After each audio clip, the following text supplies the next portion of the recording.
Good morning, children. How are you all, children? Are you all fine? You're all safe, children?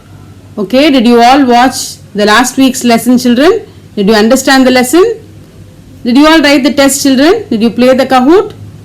I think it was interesting, okay? Now, just watch a recap of the lesson, of the last week's lesson, okay? Shall we recap the lesson, children, which we learnt last week? What did we learn last week? We learnt about single citizenship, dual citizenship, global citizenship, and then also we learnt about the rights and duties of a citizen and the qualities of a good citizen. You remember, children, we learned some states which are having single citizenship. They are Singapore, Venezuela, China, Japan, Indonesia, India, Kuwait, Malaysia, Mauritius, Myanmar, Nepal and Netherlands. All these countries have got only single citizenship. Now the following countries have got dual citizenship. Shall we name them? Austria, Australia, Belgium, Brazil, Canada, Chile, Denmark, Egypt, Fiji, Finland, France, Germany, Greece, Hungary, Iceland, Iran, Iraq, Israel and Ireland. Okay, there are 59 countries. I have named only some of them. Today, in today's lesson, we are going to learn about how the state government works. Okay, now do you all know that we have two sets of government? We have a central government and we also have a state government. Okay, two sets of government are, one is the central government and today the other one is the state government. Today we are going to learn about how the state government works. Do you know who is the chief minister of our state? I think many of you know. I can see many of you smiling. The name of our chief minister is Edappadi Palanisamy. Okay, you can see his picture, and this is Edappadi Palanisamy, the chief minister of Tamil Nadu. Now, do you know who is the governor of our state? Do you know who is the governor of our state? The governor of our state is Banwarilal Purohit. Okay, he is the 21st governor of Tamil Nadu. Have a look at his picture. I think you will not be very familiar with him. Many of you don't even know that this is our governor. So have a look at the picture and know that this is our governor. Okay. Now, I already told you there are two sets of governments. Okay. Now, there are 29 states in our country. Okay. There are 29 states in our country.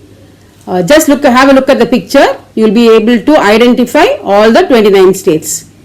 And each state has a government and it runs its own administration. Okay. Now, the states will have their own executive, they will have their own legislature, they will have their own judiciary. So, who all are consisted in the executive?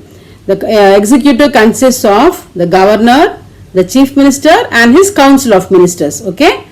The governor plays a very integral part in the state legislature. Shall I repeat it again? As I told you, the state executive consists of the governor, the chief minister and the council of ministers. Okay. Now we are going to learn about the governor. The constitution provides for the post of a governor as the head of the state. So the head of our state is the governor in India. Okay. Who appoints the governor? Do you know, children, who appoints the governor? The president appoints the governor of a state. His term of office is 5 years. Okay. And the age limit to become a governor is 35 years. Age limit to become a governor is 35 years. Now, during this term of office, the president has the power to dismiss the governor from his service, and the governor can also on himself resign, or he may be appointed to any other state in promotion. However, the state government has got no power to remove the governor from his service. Only the president can do it, or the governor can resign on his own, or he may be promoted to some other state. Okay, but the state government does not have any power to remove the governor from his service. Now, to be the governor, a person must be a citizen of India first.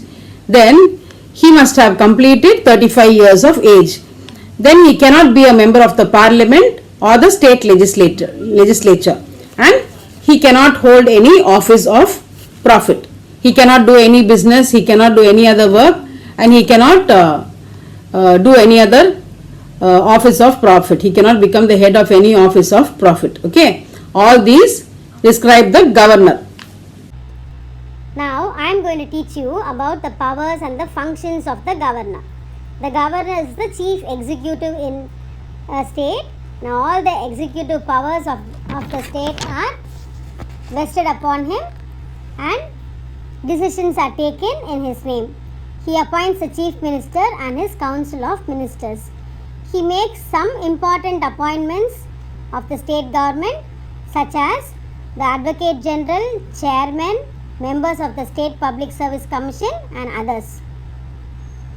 The President imposes emergency in a state under Article 356 on the basis of the report given by the Governor.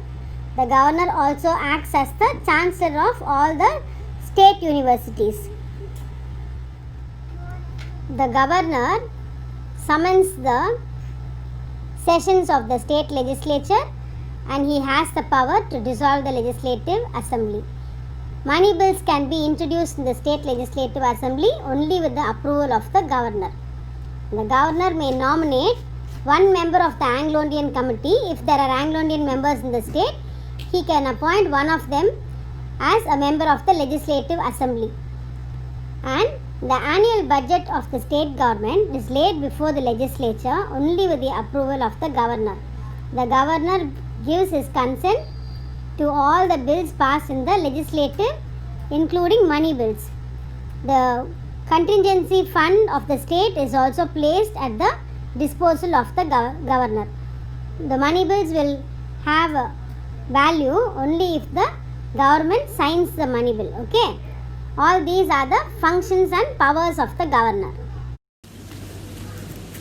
Now we will learn about the chief minister. Okay.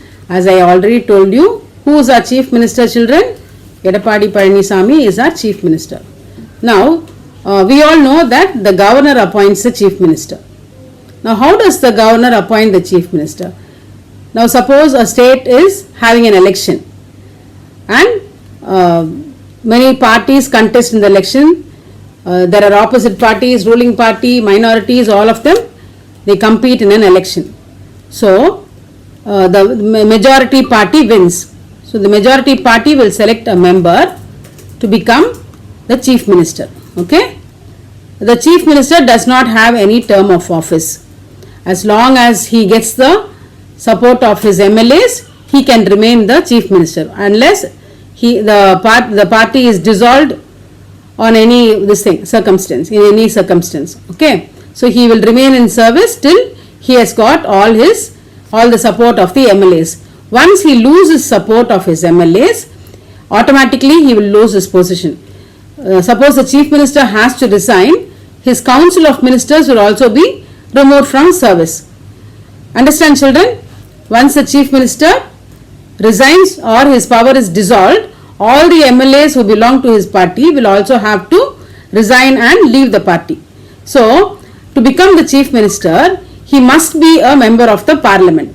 Suppose he is at the time of his winning, he is not a member of the parliament, he will be given 6 months time to become a member of the parliament.